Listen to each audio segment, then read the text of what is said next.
some of you know, I've mentioned it a couple times, but I don't play the saxophone, but I practice the saxophone. And I have done that for, I guess, about 8-10 years now. But if you think playing basketball is tough, try that. Got a lot to think about, and you got to, you know, moving 10 fingers in different directions, and at the same time counting and all the things you have to do.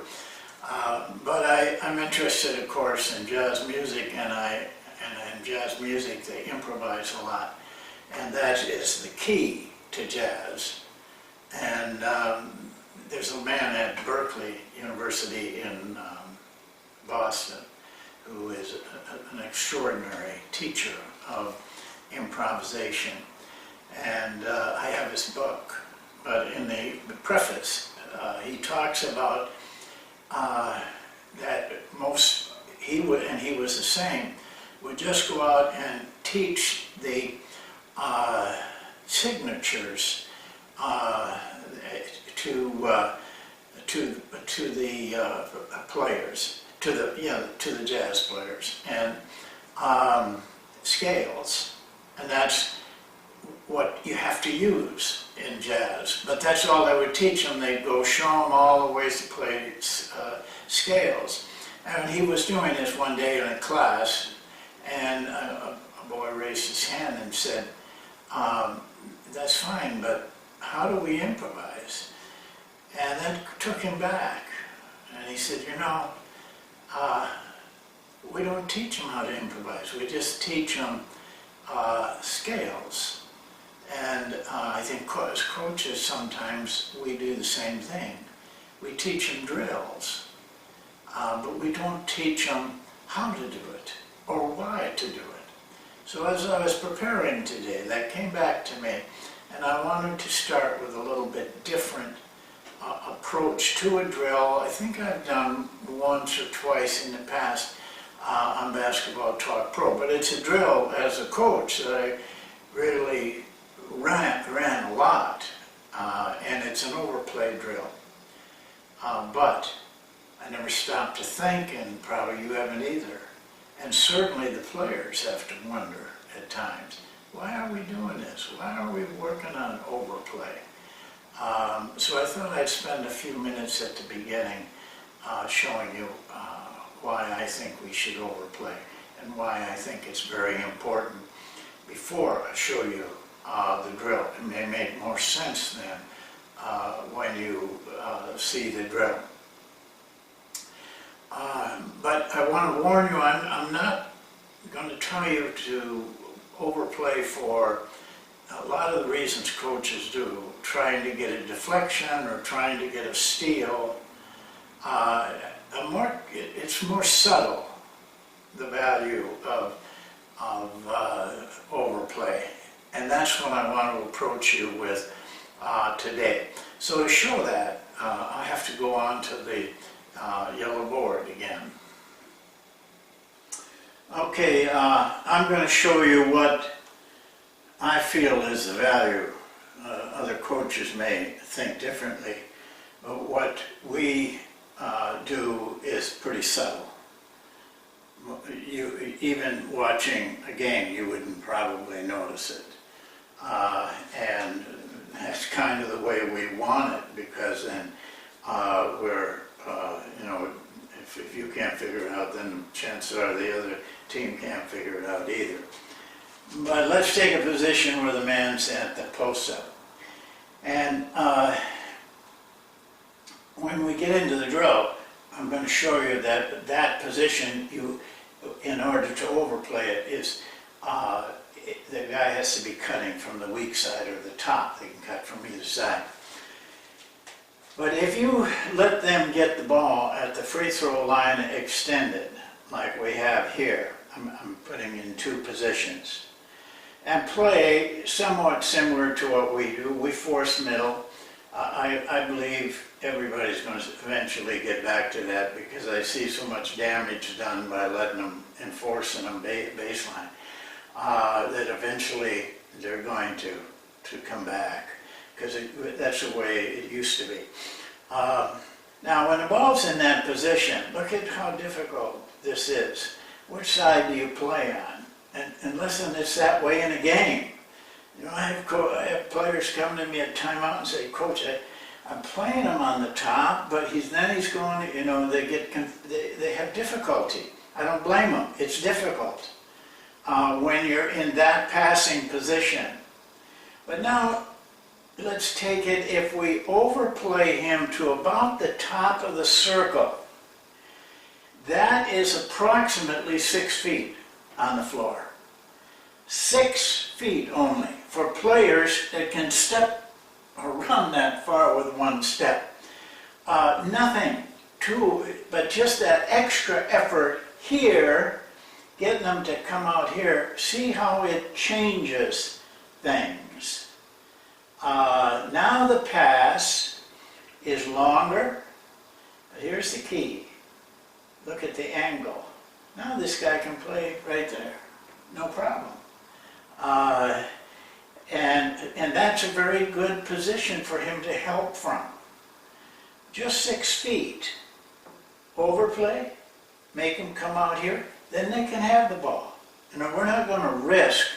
I don't want to risk a lot for people going backdoor or going by you or being in more position when you get the ball. I don't want to risk that. But I want to work to get that 6 feet. Now we've helped that guy a lot. But let's take now why overplay the cutter. What's so important about that? What's the reason for it? Well, I've put the passer now in about halfway between the free throw line and the top of the circle, just as to kind of make it fair. Here's the cut.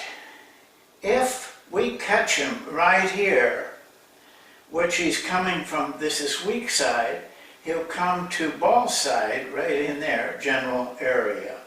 Now if we catch him or her with our arm, which we're going to show you in this drill, say we force him up. All right, now look at how easy the pass is close. But look at how easy it is to get that position. Why wouldn't you want that position up there? There's no reason to fight over that. You're in great position. Or say the guy really is working to get you down, and you just push him low, down in here. Now that pass, you see where the man's playing? That's easy to play. Where can a guy go? Out of bounds or somewhere close. So now you have a real good position, even if he didn't get him or her all the way out. Now to me, we're taking an isolated situation for this drill, okay? But this happens a lot in a game. This happens a lot in a game. This, probably most coaches do something similar. But this, I can guarantee you from thousands of films, the defensive man doesn't even know how to play this. Generally, they're right on the guy, then you're not getting any sag, or they don't even see the guy. We are hard on see the man and the ball. So if you're here, you got to have vision both places. And then when he comes, or her, to get into that post, they generally just trail along with him wherever he goes, and that's usually right there, and they're back to there, and you don't have this guy out far enough. So this is the subtleties of basketball. You have to know them. You have to be able to instruct your players. Angles are very important. You need to know angles. The best NBA player I ever saw that utilized angles was John Stockton. I mean, he really worked to get just the right angle, no matter how you played this guy. If you let him get down to the free throw line, he was going to find the right angle. And he may take another step and then hit the guy, or he might take a step up here and then hit the guy. He was a master at it, and that's why that postman, big postman for Utah, his name's right on the tip of my tongue. You'd know him. That's why that guy made so many baskets, because John could just get him the ball right at the right place. Okay, so that's the subtleness of defense, and it makes it so much easier. It just makes it so much easier. I'm hoping you can see this okay, without me moving the camera. This is our 2-on-2 overplay drill. Now you know why we're doing it, and I don't have to go through that again. So I'll just get right to the drill. We do it with 8 players. We start our offensive players down here on both sides, because the coach should be right in the middle. When they're right in the middle, our rule is, don't fight it, don't worry about it, just overplay him. It doesn't make any difference if you both are overplaying him when he's in this position. But generally they move. And so we have our coach do the same. He'll dribble in this direction. Now what does that do? That automatically makes this the overplay side and this the sag side. And we can't violate that rule in order to have a good team defense. So when the dribble comes, it's this guy's job to overplay this guy to get him out here, like we showed you. I'm not going to go into how to play that overplay, because we do that in another drill that precedes this drill. By this time, they know, both of them know how to overplay the side when we do it. Now, when that happens, then this guy is giving ground. He's coming off his man. The rule is, if you remember, play as close to the ball. That gives us the right sag position to help, but only so close that you can get back to your man and deflect a cross-court pass. And this will vary where that guy is, depending on the speed of that man, the quickness. Quicker guys can play close to the ball. I don't ever penalize a player that he's too slow to do that. We just play, and we ask him to do the very same thing. So now when the coach dribbles over, this guy comes up. We fight him to get the ball, but once he gets the ball, this is critical. Once he gets the ball, I don't allow and want guys just reaching towards the ball doing this.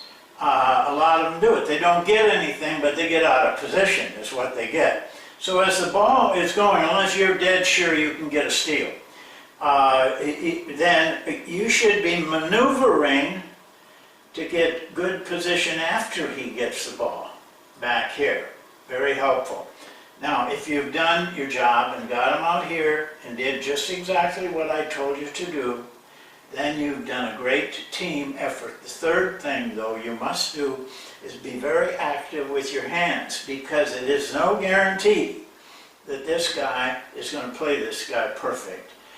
By having your hands active, you make that pass very difficult. I always, in this drill, talk to the players about this is teamwork. This is what a team does. Help each other out. Well, with 2 men now, that's easier to see.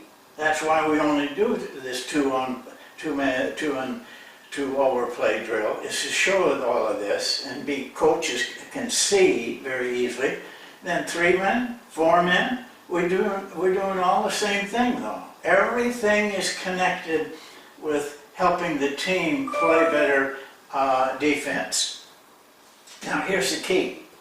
This guy sags, he starts to come, then the gap between you and that man shortens. And you kind of let him come to you. But once he comes here, it changes, because now he's on the overplay side, and you must overplay him. And as he cuts, it's easy to get fouls called on this. But if you catch him with this part of your arm, and you can push him right out of where he wants to go, very seldom do officials call that. They call it when you grab at him or push him, but just steering him, I don't think I've ever seen that call. So now you catch him here and try to, get him to come up this way, or if he keeps coming down, then just turn around, put your other arm on him, and force him down. So now this guy is protecting you. Once he gets position, this guy is protecting him. Now the drill is, we do not let this man, when he gets the ball, do anything until this cut is made. Once the cut is made, they can do anything they want to with two players, 2 on 2. And we want it to be live at that point, because it mixes them up, and they have to make a lot of defensive decisions in there. Remember, hands on the passer. Now what we do is offense to defense, defense to offense. They stay on the floor. The drill ends, they stay on the floor and change. But once they've done, each of them have done it once, then they get off the floor and they go to opposite sides. So the next time their turn comes up, they're playing on another side. Then the guys from the out of bounds come in, and by the 3rd day, they'll know all about that, and then you can start to shine it, to really make it, to really get into it, get it to a point where you just master those 2 skills. Well, this is a very good drill. During the preseason, I use it very intensely. As the season goes on, I use it also, but if we ever start to get a little ragged on this in the games, if I see that, and I'll see it, then you can bet the next practice this is what we're going to do, to get their mind back into it and get their bodies back into it. Well, we'll see you next time, and thanks for watching.